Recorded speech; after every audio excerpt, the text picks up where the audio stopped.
Chaque jour, Charles et Carole vous présentent la leçon de l'école du sabbat.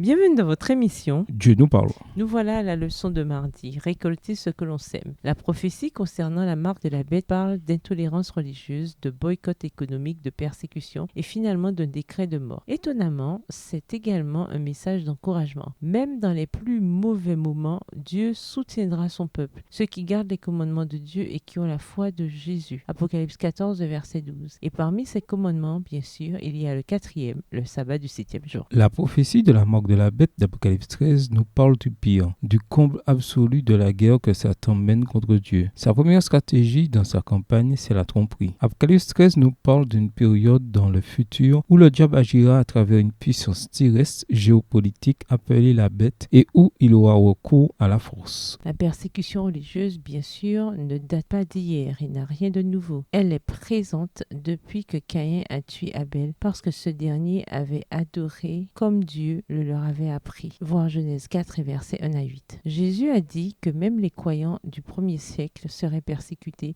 et que la persécution continuerait au fil des siècles. L'heure vient même où quiconque vous tuera pensera offrir un culte à Dieu. Jean 16 verset 2. Voir également Matthieu 10 verset 22 et 1 Pierre 4 verset 12. La prophétie de la marque de la bête concerne le chaînon final de cette chaîne impie. Comme les persécutions dans le passé, elle est conçue pour obliger tout le monde à se conformer à une série de croyances données et un système d'adoration autorisé. Lisons Apocalypse 13, versets 15 à 17. Que devra affronter le peuple de Dieu dans la crise finale? Apocalypse 13, versets 15 à 17. Et il lui fut donné d'animer l'image de la bête, afin que l'image de la bête parlât, et qu'elle fit que tous ceux qui n'adoreraient pas l'image de la bête fussent tués. Et elle fit que tous, petits et grands, riches et pauvres, libres et esclaves, reçussent une marque sur leurs mains droites et sur leur front, et que personne ne put acheter ni vendre sans avoir la marque, le nom de la bête ou le nombre de son nom. La prophétie dit que la persécution commencera par des sanctions économiques. Nul ne pourra acheter ni vendre à moins d'avoir la marque. Quand cela arrivera, l'immense majorité capitulera. Tous ceux qui refusent seront finalement condamnés à mort par un décret. C'est par les compromis qu'ils font dans leur vie que le diable prépare les chrétiens de non à recevoir la marque de la bête quand l'épreuve fondra sur le monde. L'amour que Dieu a pour chacun de nous fortifiera et nous préservera dans les temps difficiles qui viennent.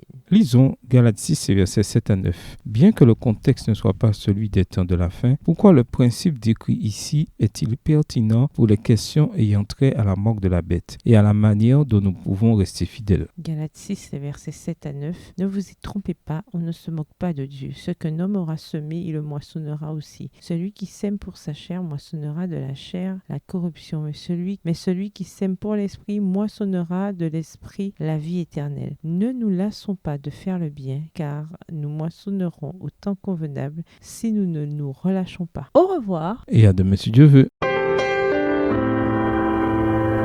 Dieu nous parle.